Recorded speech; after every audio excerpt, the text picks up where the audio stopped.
Hello, my name is Tunks from Bison, and I'm about to show you how a creative doesn't know how to make a slide work. There we go. All right. We'll start from the point of my logo. I have a design company based in Pialigo, which does ceramics, dinnerware, decorated pieces, and I also am having a midlife crisis at the moment, and I've decided to move into glassware and timber and a few other accessories. I think the term limitless applies to this. When you have your crisis, you go, where can I move my business to from the point that I started? Now, I actually started Bison in my dad's garage out in Moniassa, time sharing with a poo brown Jag, and firing a kiln once a day when the Jag was out generally. And I was politely asked to move after a period of 6 months because I hadn't realised you needed to vent a kiln.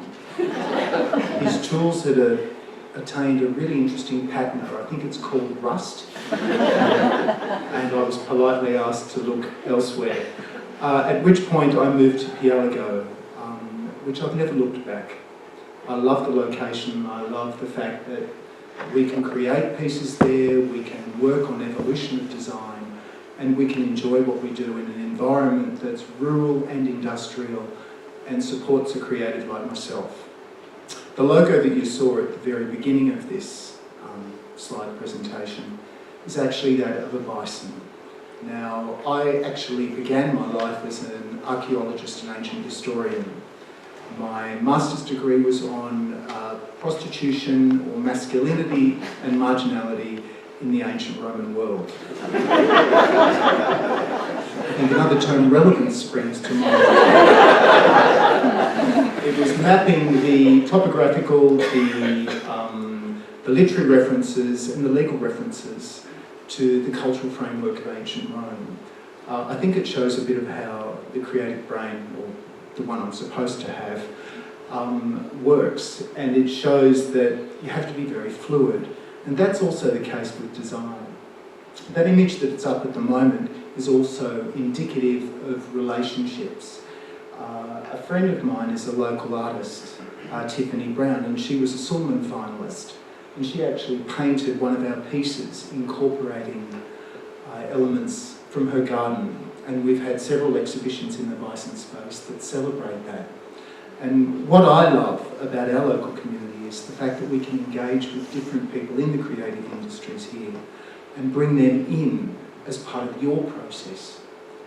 For somebody who's a failed academic and sex therapist, I guess you could say, it was a very, very challenging thing to set up a business. My family had been in business for a very long time, but I just managed to finish a master's degree and had no idea of what to do. I think the fact that the simplicity of our logo tied in with the organic nature of design. And for me, I'm self-taught. I wasn't a potter. I was somebody that was used to using my computer. So I taught myself and did a deal with the person that sold me the kiln, that if they taught me to do slip casting, I'd buy the kiln. And the rest evolved from there. I then built a team of people around me that had different skills that I failed to possess and probably still fail to possess, and then came to the realisation that, like many businesses, small or medium, you can't rely on one person to make all of the decisions for your company. You can't rely on one person to fulfil all of the core functions that you need for production. And when I say midlife crisis, I'm saying it with a degree of humour, but part of it is true. And that was that I realised that I couldn't do all of the glazing for my company that you see in those images behind you on some of those products by myself. It nearly killed me, literally. And I restructured the company, so now I teach. And I work overseas and domestically, working with people to share our skills with others. And as part of a design community here in Canberra, that's a challenging thing too. And I'd just love to say that that for us, working with ceramics and with glass and with timber, the design allows you to expand and allows you to embrace other forms of technology, all of which I've seen with these other presenters' speeches tonight. And I'd like to say, for instance, that you can see just the ceramics there, but glass actually has relevance to the ceramic processes, and in 1098. And I'd like to also say that you've missed our sale, that was 2 weeks ago. Thank you for all of those people that mentioned that point.